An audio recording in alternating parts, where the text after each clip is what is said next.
السلام علیکم ناظرین، میں ہوں ریحان نصیر اور آپ دیکھ رہے ہیں ہمارا یوٹیوب چینل حقیقت جانو۔ دوستو، طوفان نوح کا واقعہ بڑی تفصیل کے ساتھ قرآن پاک کی سورہ نوح میں ملتا ہے۔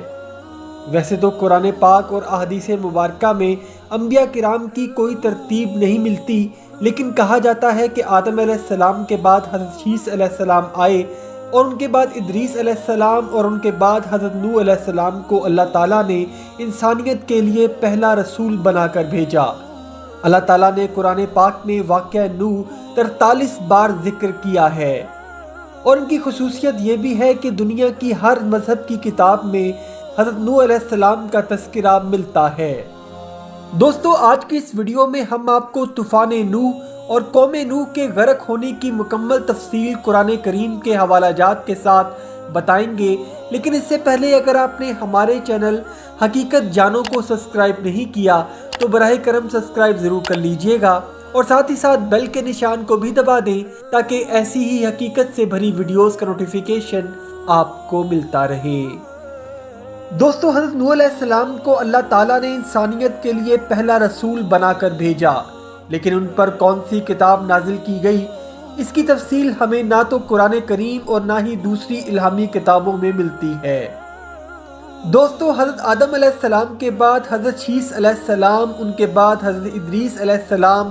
جب دنیا میں نبی بنا کر بھیجے گئے تو ان کے عہد آخر تک دنیا پر انسان نے بہکنا شروع کر دیا تھا، اور وہ شرک جیسے ناقابل معافی گناہ کے مرتکب ہونا شروع ہو گئے تھے، جن کی اصلاح کے لیے اللہ تعالیٰ نے اپنا پیغام دے کر حضرت نوح علیہ السلام کو ان کی طرف رسول بنا کر بھیجا تاکہ وہ سیدھا رستہ اختیار کر لیں اور شرک کو ترک کر دیں۔ جب حضرت نوح علیہ السلام نے اپنی قوم میں اللہ کی وحدانیت کا پرچار شروع کر دیا تو ان کی قوم کے لوگ ان کا مذاق اڑانے لگے اور ان کو پاگل تصور کرنے لگے، اور کہتے کہ اے نوح، تو اپنے ہوش کھو بیٹھا ہے، تو جس کے بارے میں بات کرتا ہے اس کو سامنے ثابت بھی نہیں کر سکتا، تو ہم کیسے تیری بات مان جائیں۔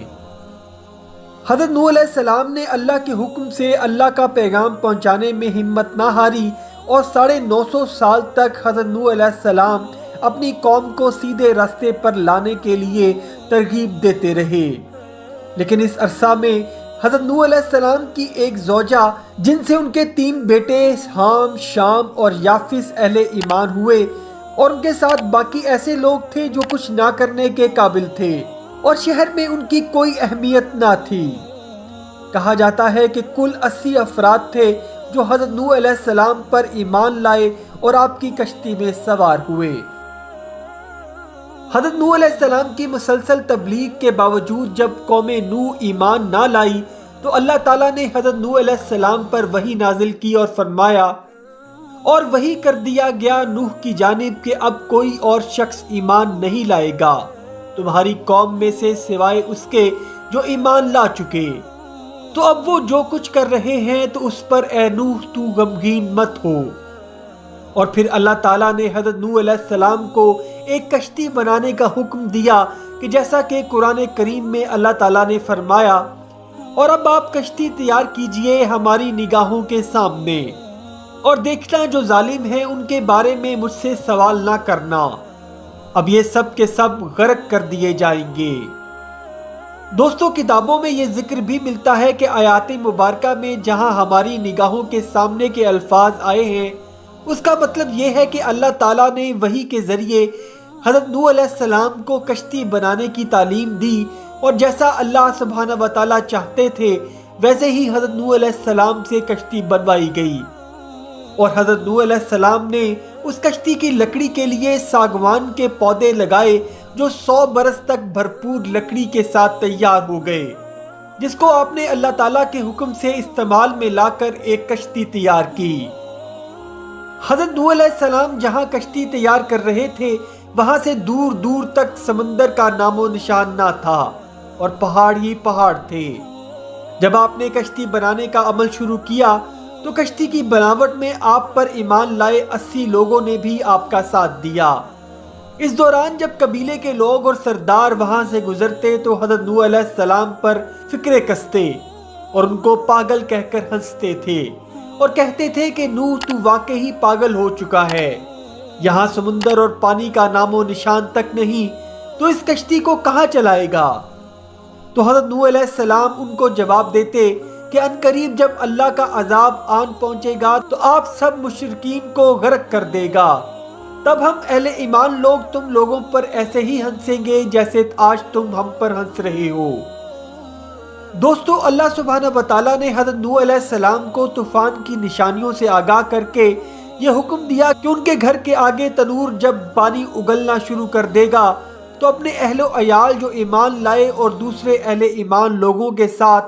ہر جاندار کا جوڑا یعنی نر اور مادہ کشتی پر سوار کر لینا، جیسا کہ اللہ سبحانہ وتعالیٰ نے قرآن مجید میں ارشاد فرمایا ہے، یہاں تک کہ ہمارا حکم آ گیا اور جوش مارا تنور نے، تو ہم نے نوح کو حکم دیا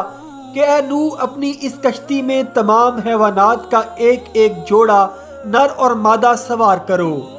اور سوائے آپ کے اہل و عیال میں سے وہ جن کے بارے میں پہلے حکم گزر چکا ہے، اور باقی سب ایمان والوں کو۔